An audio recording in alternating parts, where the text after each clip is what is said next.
उत्तरांचल द्वीप में आज हम करेंगे चर्चा उत्तराखंड की मुख्य भाषाओं में से एक गढ़वाली की और जानेंगे कैसे अस्तित्व में आई ये भाषा और कितना व्यापक है इसका शब्दकोश।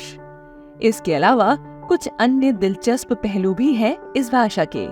उत्तराखंड में जो गढ़वाली और कुमाऊनी दो प्रमुख भाषाएं हैं जिनके बोलने वालों की संख्या सर्वाधिक मात्रा में है यहाँ पर, तो इन भाषाओं के उद्गम के बारे में जो विद्वानों का कहना है कि ये प्राचीन समय में जो शक दर्द जो जातियाँ यहाँ पर राज करती थी, खश जो प्राचीन शासक जातियाँ थी, उस समय से इनका प्रचलन है। और गढ़वाली का जो ओरिजिन है, जो उद्भव माना जाता है, ये भी उसी दौर का है जब भारत में और भी सारी भाषाएं आ रही थी। और संस्कृत से भी बाद में इन भाषाओं में संस्कृत का प्रभाव भी दिखता है। आज जब हम इन भाषाओं को देखते हैं, संस्कृत, हिंदी, राजस्थानी, गुजराती, मराठी, इन भाषाओं के शब्द भी गढ़वाली भाषा में मिलता है। आज से लगभग 125 साल 130 साल पहले ग्रियर्सन ने जब भाषाओं का सर्वेक्षण किया था हमारे भारतवर्ष की, तो तब जो है यहाँ 179 भाषाएं थी और 500 कुछ बोलियां थी। तो उस समय गढ़वाली और कुमाऊनी उन्होंने भाषा में रखी हुई थी। उसके बाद लगभग 100 साल बाद 2010 से और 14 के बीच में फिर से एक People's Linguistic Survey of India नाम से एक सर्वे हुआ, जिसमें कि प्रोफेसर गणेश देवी ने वो सर्वेक्षण किया। उसमें उन्होंने कहा कि जनता बोलेगी कि हमारी भाषा कौन सी है। तो उस समय सर्वेक्षण हुआ तो यहाँ जो 13 भाषाएं उत्तराखंड की हैं, और जिसमें एक मूल रूप से अब मैंने बताया कि गढ़वाली और कुमाऊनी है। गढ़वाल में जाट है, इधर से बंगाणी है, इधर जौनपुरी है, जौनसारी है, और वो मारछा भाषा है। उधर कुमाऊं में रंगलू है, कुमाऊनी है, इधर नीचे जो तराई के हैं वो भाषाएं। कुल मिला के 13 भाषाएं उत्तराखंड में उनका सर्वेक्षण हुआ है। जानकारों के साथ चर्चा के दौरान ये जानकर हमें आश्चर्य हुआ कि गढ़वाली हिंदी भाषा से भी पुरानी भाषा है। आपको ये जानकर लोगों को विश्वास नहीं आएगा कि ये हिंदी से भी पुरानी भाषा है, जिनमें यहाँ पर, और ये प्राचीन उत्तराखंड के जो प्राचीन शासक थे, कत्यूर जो थे यहाँ पे, गढ़वाल के जो राजवंश था कत्यूर नरेशों के समय में उनके ताम्रपत्र पर इस भाषा में ताम्रपत्र लिखने के प्रमाण मिलते हैं।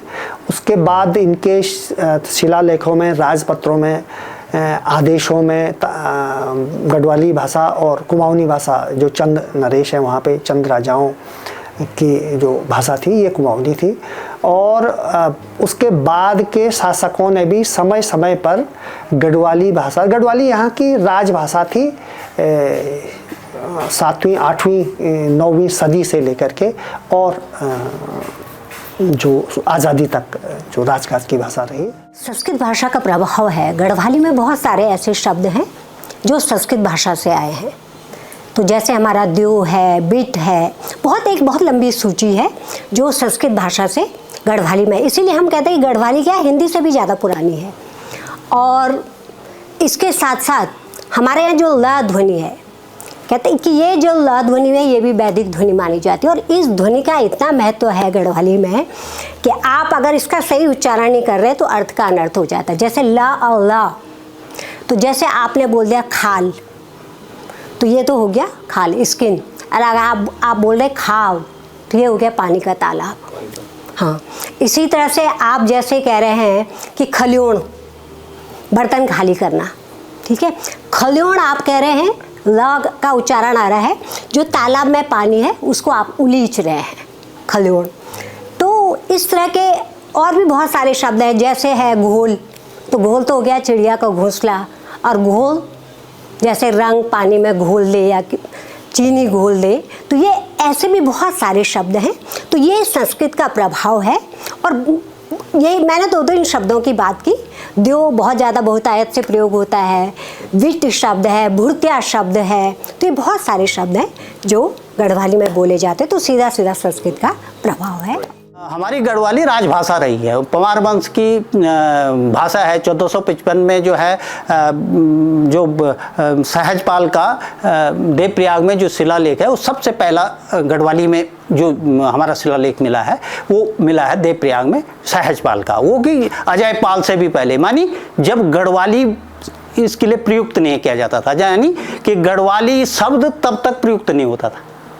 हाँ, ये भी बता दें कि गढ़वाल जब बना वो 1500 कुछ में बना, क्यों गढ़वाल नाम उसका, जब राजा जयपाल आए उन्होंने यहाँ के गढ़ों का एकीकरण किया, एकीकरण करने के बाद तब इसका नाम गढ़वाल पड़ा और यहाँ बोले जाने वाली भाषा को गढ़वाली बोला गया। परंतु ये जो वहाँ शिलालेख है वो 1455 का है, तो उस समय क्या हुआ कि वो जो भाषाएं हमारी थी, जैसे श्रीनगरिया भाषा अलग थी, नागपुरिया भाषा अलग थी, बधानी अलग थी, इधर से सलानी अलग थी, टिरियाली अलग थी, तो ऐसे 8 उपभेद थे गढ़वाली के, उनमें लिखी गई थी वो जो शिलालेख हमको वहाँ देखा जाता है वो उसमें लिखा गया था। गढ़वाली शब्दकोश और इसकी विविधता से जुड़े और भी कई दिलचस्प पहलू हैं। जब हम लोग शब्दकोश बना रहे थे तो गढ़वाली भाषा के उस शब्द संपदा से परिचय हुआ, तब हमने जाना कि कैसे कैसे शब्दों का प्रयोग है। तो सूक्ष्म अर्थभेद की दृष्टि से अगर हम देखते हैं तो हिंदी में जैसे हम लोग बोलते हैं बनावटी हंसी या उन्मुक्त हंसी, गढ़वाली में उनके लिए अलग से स्पेशल शब्द है। अगर आप उन्मुक्त हंसी हंस रहे हैं तो उसके लिए खिकताट है, अगर आप बनावटी हंस रहे हैं तो निकनियाट है, अगर आप व्यर्थ बेवजह से हंस रहे हैं तो खिपचाट है। तो ये गढ़वाली भाषा में सूक्ष्म अर्थभेद देखने को मिलता है। इसके अलावा अगर मैं बात करती हूँ कि हिंदी में हम करते हैं मेरे सिर दर्द हो रहा है, मेरे कान दर्द हो रहा है, मेरे कमर में दर्द हो रहा है, यहाँ उसके लिए अलग से शब्द हैं। सिर दर्द के लिए मुंडारू है, कान दर्द हो रहा है तो चिंगारू है, कमर दर्द है तो झसक। इसी तरह से टेम्परेचर के लिए, तापमान के लिए हिंदी में हम कहते हैं गर्म पानी, बहुत गर्म पानी, गुनगुना पानी। यहाँ चड़चुड़ो, तातो, मंतुतो, गुनगुनो, चस्सू, बहुत सारे ऐसे शब्द हैं जो पानी के अलग अलग टेम्परेचर के लिए, पानी के लिए प्रयुक्त होते हैं। तो ऐसे ही जो ध्वन्यात्मक शब्द हैं उनकी बहुतायत है। इसके अलावा एक बहुत बड़ी खासियत जिस पे तो नैन्सी नेगी जी का पूरा एक गीत है कि हिंदी में हम कहते हैं कि गेहूं का खेत, धान का खेत, उनके लिए अलग से कोई शब्द नहीं है। हिंदी में हम धान के लिए, गढ़वाली में धान के खेत के लिए कहते हैं सट्याड़ू, एक खेत के लिए सट्याड़ू और बहुत सारे हैं तो सट्याड़ा। गेहूं के खेत के लिए गेवाड़ू, आलू का खेत है अलवाड़ू। तो ये जो भाषा की खासियत है ये गढ़वाली में देखने को मिलती है। एक जगह तो गोविंद चातक जी कहते भी थे कि गढ़वाली के पास ऐसे शब्द हैं कि हिंदी चाहे तो इन शब्दों का प्रयोग कर सकती है, उससे और ज़्यादा समृद्ध हो सकती है। जैसे चमोली है तो चमोली पूरे ज़िले की जो क्षेत्रीय भाषा, मातृभाषा गढ़वाली नहीं है। चमोली में ही जो जनजाति समुदाय है यहाँ पर उसमें मारछा भाषा बोली जाती है, रंग भाषा जिसको कहते हैं, वो भी अपने आप में बहुत खूबसूरत और बहुत सुंदर भाषा है। उत्तरकाशी जनपद एक ऐसा जनपद है उत्तराखंड का जहाँ पर भाषाई दृष्टि से सर्वाधिक विविधता देखी जाती है। उत्तरकाशी में, उत्तरकाशी जनपद में बहुत डाइवर्सिटी है भाषा की। उत्तरकाशी जनपद में गढ़वाली भी बोली जाती है, जाड़ एक भाषा है वो बोली जाती है, रवाल्टी बोली जाती है, बंगाणी बोली जाती है, पर्वती भी वहाँ पर कुछ क्षेत्रों में बोली जाती है। तो ये उत्तरकाशी की जो भाषाई विविधता है तो ये उत्तरकाशी में है। और देहरादून जनपद में हिंदी, कोरवी, पंजाबी, बंगला के साथ गढ़वाली और जौनसारी भाषा, देहरादून का जो चक्राता और कालसी वाला जो क्षेत्र है, जो जौनसारी इलाका है, वहाँ पे जौनसारी बोली जाती है। ये माना जाता है कि कई लोग यहाँ यात्राओं पे आए हैं यात्रा इतनी जटिल थी कि उनको कई साल इन पे लग जाते थे और वो लोग यहीं रुक गए, और यहीं रुकने से उनके यहाँ के लोगों से शादी ब्याह हो गए, वो हो गए, उनके बच्चे हो गए, तो कुछ जनसंख्या वो भी है। परंतु ये माना जाता है कि जो हमारी प्राचीन जो जातियाँ हैं, जैसे हमारी खस जाति है, खस जाति बहुत प्राचीन है, उनकी भाषा वही थी, गढ़वाली थी। फिर जो हमारे जो अनुसूचित जाति के लोग हैं वो भी बहुत प्राचीन हैं, वो भी पुराने लोग हैं। तो ये क्या हुआ कि धीरे धीरे लोग मिलते गए, भाषा के शब्द भी मिलते गए, तो भाषा बढ़ती गई। अब एक शब्द है गढ़वाली में जिन पवाण बोलते थे प्रथम बीज वपन को, मानी जो पहली बार बीज रोपने के लिए एक दिन तिथि निकाली जाती थी, उस पवाण को वहाँ पे बीज रोपा जाता था कि आज से बुआई शुरू हो जाएगी। पवाण शब्द वहाँ से था, परंतु आज वो शब्द विस्तार पा गया।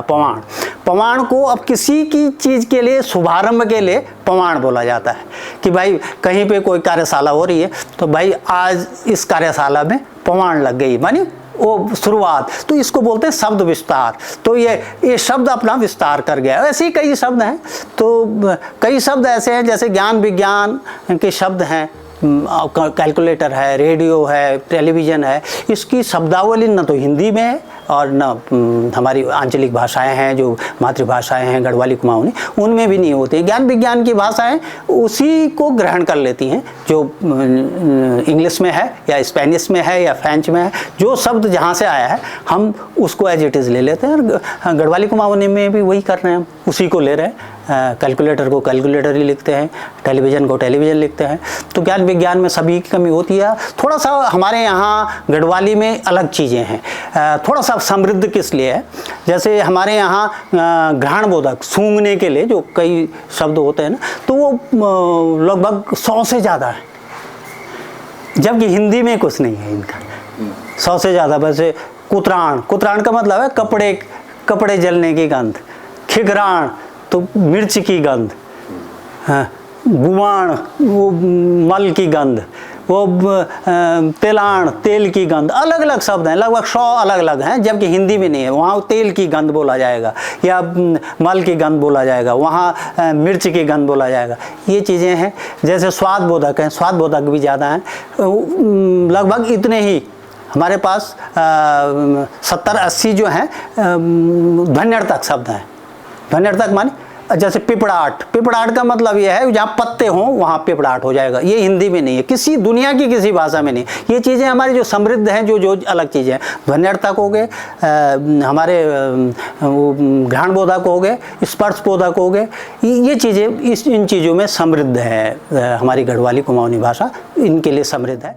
लंबे समय तक उत्तराखंड की राजभाषा रही गढ़वाली में समय के साथ काफी परिवर्तन हुआ है, और किस तरह से सीमा पार की भाषाओं का इस पर है असर, आइए जानते हैं।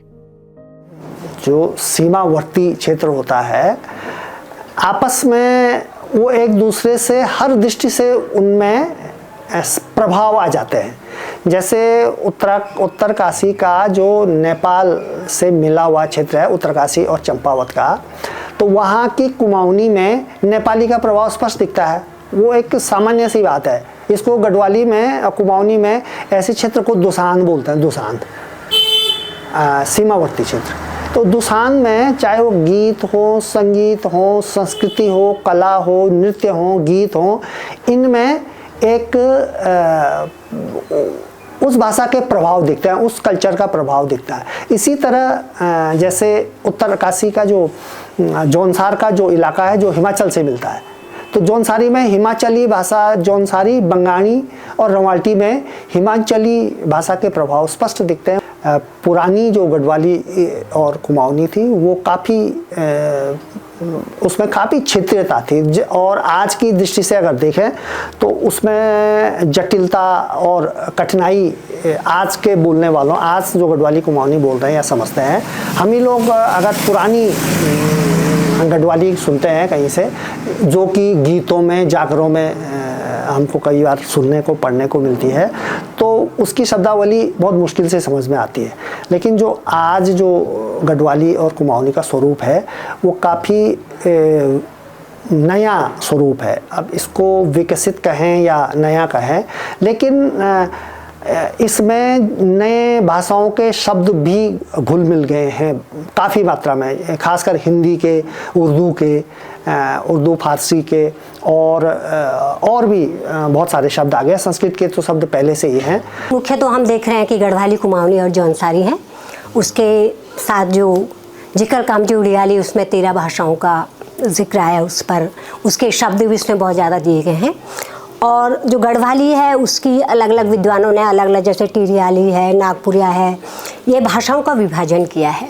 तो आज हम जो गढ़वाली और जो वैसे कुमाऊनी के साथ है कि उसकी अपनी अपनी अलग अलग क्षेत्रों में अलग अलग बोलियां हैं, क्योंकि उच्चारण भेद बहुत ज़्यादा है।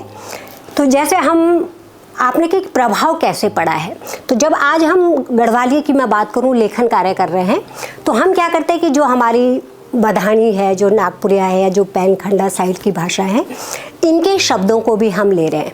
तो ये जो हमारी भाषाएं, चाहे हम कुमाऊं में देखते हैं अल्मोड़ा की जो है उसको मानक मानने की बात हो रही है, तो ये जो बाकी बोलियां हैं क्षेत्रीय, वो इन दोनों को जो इनका मानक रूप है उसको और परिष्कृत करने में सहायक हो रही है। तो ये बात हम कहते भी कि मानक रूप होना चाहिए, लेकिन जो हमारे संज्ञा शब्द हैं, जो बाकी शब्द हैं, उनको हम पर्यायवाची के रूप में लेंगे। तो इन बाकी बोलियों के रूपों को लेकर हम इन दोनों भाषाओं को समृद्ध कर रहे हैं, ये मैं मानती हूँ। गढ़वाली भाषा पर हालांकि बहुत काम हो रहा है, लेकिन चुनौतियां कम नहीं है। हमने अपनी भाषा में प्रगति की है, परंतु एक कमजोरी हुई है कि हमने बोलने वाले जो नई पीढ़ी है उनको बोलने का थोड़ा कम हो गया है। जैसे कोई भी अब बोलता है, मैं तो समझ तो जाता हूँ, भींग तो जाता हूँ, परंतु लिख नहीं पाता हूँ या बोल नहीं पाता हूँ। तो ये स्थिति आ गई है। हालांकि अब थोड़ा सा एक नया अंतर आ गया है कि गढ़वाली में एक तो पाठ्यक्रम की बात हो रही है, जो नई शिक्षा पद्धति है उसमें मातृभाषा में शिक्षण की बात हो रही है।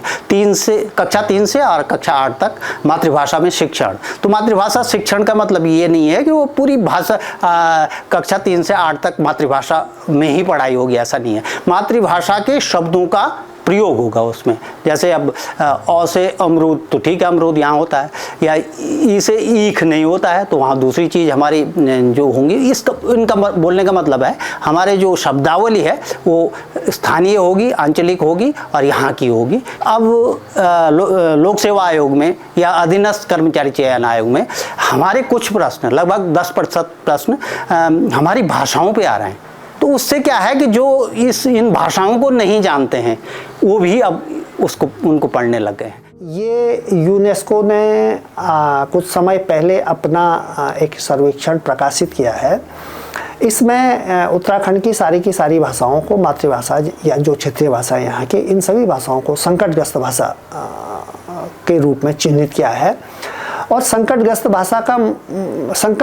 भाषाओं के भी कई श्रेणियां हैं। संकटग्रस्तता की कई श्रेणी हैं।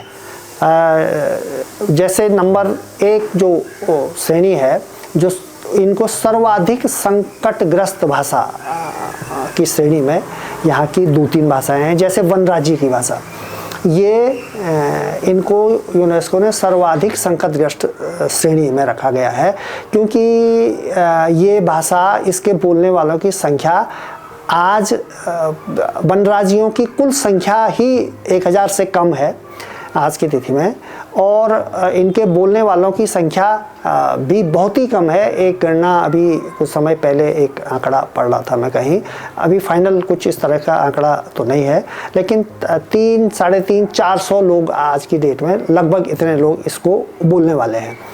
तो इसलिए इस भाषा को सर्वाधिक संकटग्रस्त श्रेणी में रखा गया है। इसी तरह जो यहाँ पर भोटिया जनजाति की भाषा है, पर्वतीय जो जनजातियाँ हैं, जो चमोली ज़िले की नीतीमाणा घाटियों में जो भाषा बोली जाती है, मारछा भाषा और रंगलू भाषा, चूँकि इनके बोलने वालों की संख्या भी काफ़ी कम है, और इसकी पहचान एक इस तरह भी होती है कि अगर जिस भाषा को बच्चे या युवा कम संख्या में बोल रहे हैं। बुजुर्ग 50 साल से ऊपर के लोग अगर सब 100% बोल भी रहे हों, लेकिन जैसे जैसे उम्र कम होती है वैसे वैसे इसके बोलने वालों, जिस भाषा के बोलने वालों की संख्या कम होती जाती है, उसको उतनी संकटग्रस्त श्रेणी में शामिल कर दिया जाता है। संकटग्रस्त स्थिति तब पैदा होती है जब भाषा नई पीढ़ी को, नौजवानों को ट्रांसफ़र नहीं हो पाती है। इसका कारण, बहुत सारे कारण हैं। पलायन उसमें से एक बहुत बड़ा कारण है। आदमी जैसे ही पहाड़ छोड़ के मैदान में आता, नीचे आता, तो वो भाषा भी वहीं छूट जाती है उसकी, और उससे तो नहीं भी छूटेगी, लेकिन उसके बच्चों से वो भाषा छूट जाती है। एक तो ये कारण है। दूसरा, बहुत सारे जो हमारे सामाजिक, आर्थिक और आधुनिक विकास, इनमें सब ये चीज़ें शामिल है। और सबसे बड़ा कारण है उस भाषा के बोलने वालों की उदासीनता, जो इसके विकास के लिए, इसको उन्नत करने के लिए जागरूकता की कमी, ये भी एक बहुत बड़ा कारण है। आज भी बहुत सारी किताबों के लिखे जाने के बावजूद, अखबार इसमें निकल रहे हैं, पत्रिकाएं इसमें निकल रही हैं, बावजूद इसके यह भाषा, ये दोनों भाषाएं संकटग्रस्त श्रेणी से बाहर नहीं है। अभी भी इस पर संकट है। अगर हम इस भाषा के मौखिक स्वरूप को आने वाली नई जनरेशन को अगर ट्रांसफ़र नहीं कर पाए, तो इस पर संकट बरकरार रहेगा। आजकल ही मैं इनका गिरीश मुंडियाल जी का एक संकलन निकला है, गढ़वाल की लोक गाथाएं, और उस पर मैं समीक्षा लिख रही, तो मैं देख रही थी कि वहाँ बहुत सारे ऐसे शब्द हैं जो हमारी सांस्कृतिक शब्दावली है। धुलेटो है, पातड़ी है, बहुत सारे ऐसे शब्द मैं पढ़ रही थी। तो वो शब्द अगर हम उनका संकलन नहीं करेंगे, संरक्षण नहीं करेंगे, तो वो धीरे धीरे खत्म हो जाएंगे। बोलचाल में मैंने देखा हम उन शब्दों का प्रयोग नहीं कर रहे हैं। हमारे जो मन्नाड़ शब्द हैं, पवाण है, नवाण है, ये तो हम प्रयोग करने लग गए हैं, क्योंकि मंचों पर भी हमारे लोकगीत की प्रस्तुति हो रही, तो वहाँ इनका प्रयोग हो रहा है। लेकिन बहुत सारे ऐसे शब्द हैं जो धीरे धीरे खत्म हो रहे हैं, गाँव में ही वो सुनने को मिलते हैं। सबसे बड़ी बात तो ये है कि लोग कम बोल रहे हैं। जो जब तक हम लोग गाँव में रहे, हमने गढ़वाली बोली, लेकिन जब से हम लोग भी शहरों में आ गए, कोई भी आ गए हैं, तब से बोली ये भाषाएं हमारी कम बोली जा रही है। लेखन कार्य हो रहा है, सभी विधाओं में लिखा जा रहा है, चाहे वो गढ़वाली है, कुमाऊनी है, शब्दकोश आ रहे हैं, व्याकरण पे उपन्यास, नाटक, सारी चीज़ें आ रही है, लेकिन हम कम बोल रहे हैं। तो ये थोड़ा संकट है कि हम बोलें। और प्लस पॉइंट ये भी है कि आज पाठ्यक्रम निर्माण हो रहा है गढ़वाली और कुमाऊनी में, दून यूनिवर्सिटी में और SGR PG कॉलेज में पढ़ाई जा रही है, ओपन यूनिवर्सिटी में पढ़ाई जा रही है, उसका पाठ्यक्रम भी हमने तैयार किया है। तो ये तो प्लस पॉइंट है कि इसमें हम पाठ्यक्रम भी तैयार कर रहे हैं, किताबें, ज़्यादा लेखन कार्य हो रहा है, प्रचार प्रसार भी हो रहा है लोकगीतों के मंचों की प्रस्तुतियों के माध्यम से। लेकिन थोड़ा ये एक बहुत गंभीर सवाल भी है कि कम बोल रहे हैं बच्चों में। तो जो हमारी आने वाली पीढ़ियां हैं, वो क्या होगा, क्या हम इन शब्दों को उन तक पहुंचा पाएंगे? तो ये संकट है कि बोली कम जा रही है। मौजूदा परिप्रेक्ष्य में जरूरत संरक्षण की है। हम लोगों को इन भाषाओं के संरक्षण के लिए काम करना पड़ेगा, खासकर शब्दों के संरक्षण के लिए, संस्कृति के संरक्षण के लिए। बहुत सारे, मैं जैसे बार बार शब्दों की बात कर रही हूँ क्योंकि शब्दकोश हमने बनाए हैं, तो उन शब्दों से मेरा वास्ता रहा है। बहुत सारी हमारे पास सांस्कृतिक शब्दावली है। हमारे जो गांव में पारंपरिक लोक शैली के मकान बनते थे, उनसे जुड़ी हुई शब्दावली है। हमारे जो पानी के स्रोत हैं, उनसे जुड़ी हुई शब्दावली है। जो खेतों में फसलें होती थी, उनसे जुड़ी हुई शब्दावली है। तो वो शब्दावली अगर वो संरक्षित नहीं हुई, जैसे लोक मात्रक होते थे कि एक अंगुअल्ठी, दबाल, तो ये लोक मात्रक जब हम बोलेंगे नहीं तो धीरे धीरे खत्म होते चले जाएंगे। तो इन शब्दों को हमें संरक्षित करना बहुत ज़रूरी है, ये है। और दूसरी बात ये है कि जो इन भाषाओं के मानकीकरण की ओर भी हम बढ़ें, क्योंकि अगर हम चाहते हैं कि हमारी भाषाएं 8वीं अनुसूची में आएँ, तो उसके लिए उसका एक मानक रूप होना जरूरी है। जैसे हिंदी ने अपना खड़ी बोली वाला मानक रूप तय किया। आज हम बोलें, चाहे भोजपुरी कोई भी भाषा बोल रहे हैं, लेकिन जब हम पत्रिकाएं पढ़ते हैं, हंस पढ़ते हैं, कोई भी पत्रिका पढ़ते हैं या राष्ट्रीय समाचार प्रसारित होते हैं तो उसमें वही वाला रूप खड़ी बोली का है। तो इन भाषाओं को भी हमें उस मानक रूप में ले जाना है कि वो मानक, चाहे वो इलेक्ट्रॉनिक मीडिया है चाहे वो प्रिंट मीडिया है, तो उन मानक रूपों में वह भाषा वहाँ से प्रसारित हो, उसमें जो भी हम सामग्री प्रसारित कर रहे हैं उस मानक रूप में। तो इस मानकीकरण पे भी हमें बात करना है। और कई लोगों को ये भी है कि भाई अगर मानकीकरण हो गया तो हमारी भाषाएं जो क्षेत्रीय हैं उन पे असर पड़ेगा। तो थोड़ा हमें इस हठधर्मिता से भी आगे आना होगा, क्योंकि भाषाओं को अगर 8वीं अनुसूची में लाना है, उनको संरक्षित करना है और उनके पास जो अपार शब्द संपदा है, जो अलग है, बिल्कुल खास है, विशिष्ट है, उसको बचाना है, तो मानक रूप की ओर हमें बढ़ना होगा। रचनात्मक और भाषा विशेषज्ञ अपनी परिपाटी पर अपना प्रयास कर रहे हैं, लेकिन गढ़वाली भाषा को समृद्ध और सुरक्षित करने की सबसे ज्यादा जिम्मेदारी स्थानीय लोगों, खासकर युवा पीढ़ी पर है।